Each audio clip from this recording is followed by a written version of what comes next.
Some of you might remember the story of Najee Seabrooks out of Paterson, New Jersey. He was having a mental health episode, and the police showed up on the scene and do what they always do when a black man or woman is having a mental health episode. They come out to kill you.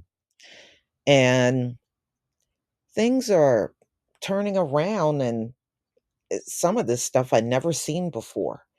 So let's get into this story. So he was an activist, in fact, a nonviolent activist, and he got killed in the most violent way. So the New Jersey general seizes control of Paterson Police Department. So the Attorney General's office in New Jersey is now taking over the day-to-day operations of the Paterson Police Department. You know, you got to look at the pattern of things like this, not only here, but across the US. Whenever you have a high number of our people living in an area, the more that police department is going to be showing their behinds. That's just the way it is. And the Paterson police, they are no different. It's a lot if you go in that area, you'll see a lot of our people living there. So 3 weeks after a deadly police shooting in Paterson, New Jersey, the state attorney general, Matthew J. Platkin, announced on Monday that his office would take over the day to day operations of the city's troubled police department.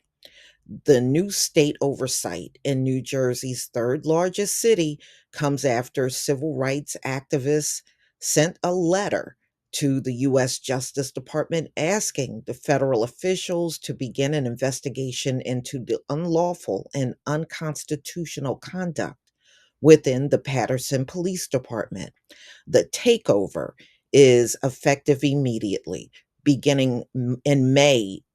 Asa M. Abbasi, a chief with the New York Police Department who held leadership positions in the aftermath of the fatal police shooting of Eric Garner on Staten Island, will take over the department.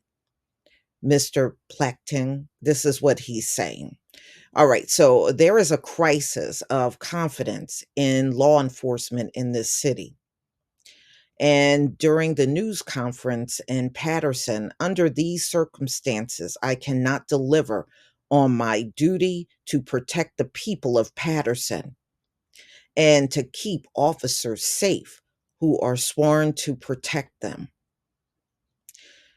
And the residents there have been complaining about the police conduct for years. For years. All right. There is a crisis, and the takeover is announced, and a lot of the residents are clapping and shouting in approval. They have been I remember even seeing the misconduct complaints against Paterson, locally, and they never did anything about it. It's like most police departments. You can file a complaint and your complaint ultimately ends up in the trash and or not taken seriously at all, you know?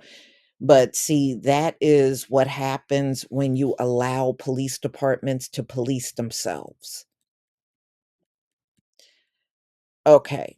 So March 3rd, Najee Seabrooks, 31, was shot and killed as he moved toward the police while holding knives after an hours long interaction with law enforcement officers who had been trying to coax him to leave a locked bathroom in his brother's apartment. So, if he's locked in a bathroom, he was really a threat to himself, not to anyone else.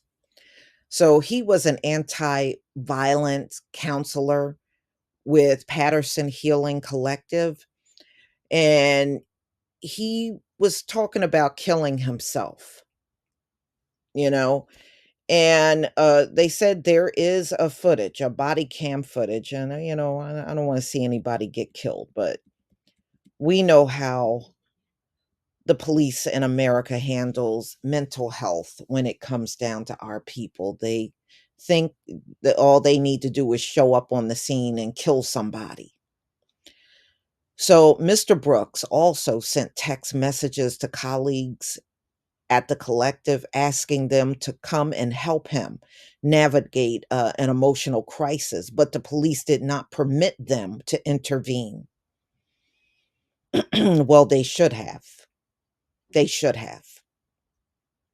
Mental health counselors from nearby Hospital St. Joseph University Medical Center also were not called during the nearly 5-hour standoff, a decision the hospital president criticized in a strongly worded statement. So, the police, when he was locked up in that bathroom, they had opportunities to get someone out there that could have talked him down or calmed him down, and they forwent all of that and dealt with him by killing him.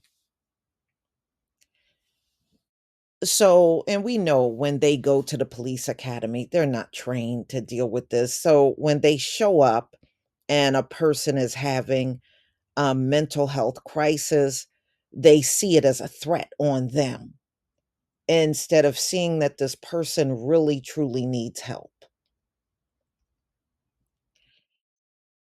All right. So, Mr. Seabrook's death touched off several large community protests as residents demanded answers and accountability. Last month, Paterson police officer was charged with aggravated assault and official misconduct after the shooting of a man in the back while responding to sounds of gunfire. The shooting left a man, Khalif Cooper, paralyzed. In 2021, there was also a shooting of Theo McKnight Jr. He was shot and killed by a police officer. A gun was found near Mr. McKnight, according to an attorney general office, but the activists have been questioned whether he was armed when he was shot. And I don't trust police officers when they say they found a gun because a lot of times they will plant that gun. They will plant that gun as a way of justifying shooting that person. And they are notorious for planting drugs and planting guns. That's what cops do in America. So, in the past several years, 6 Paterson officers have been convicted of stealing cash and other items from residents who were illegally searched in violation of federal civil rights laws. The New Jersey Violence Intervention and Prevention Coalition, which includes the Healing Collective, said the state's action was a crucial first step towards justice, but the group stressed the need for a criminal justice approach that include trained community members that de-emphasize armed officers in full tactical gear.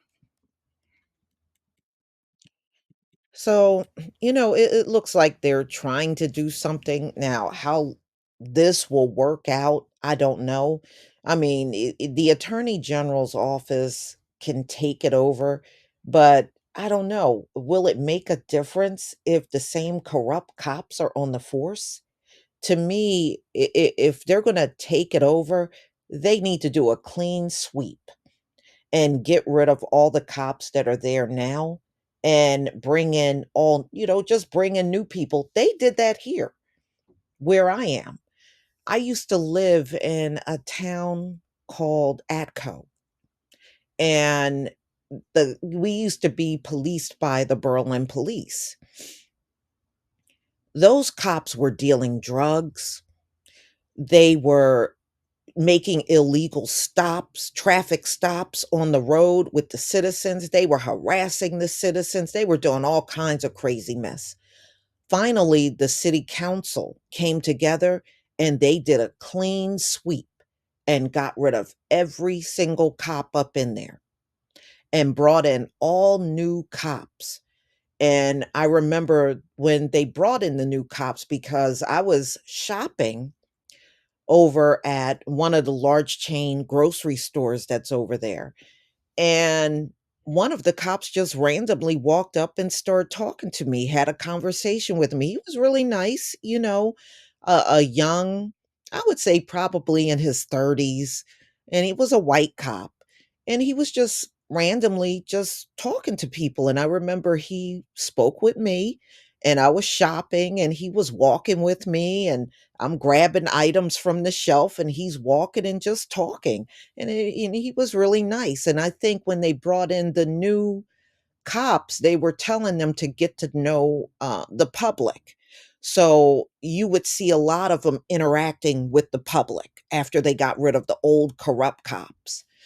So I don't know if Paterson will do the same thing, but it did get better with the policing because those cops were even messing with the black children. And I remember the old corrupt cops, there were lawsuits on them for putting their hands on several of the black children in the township.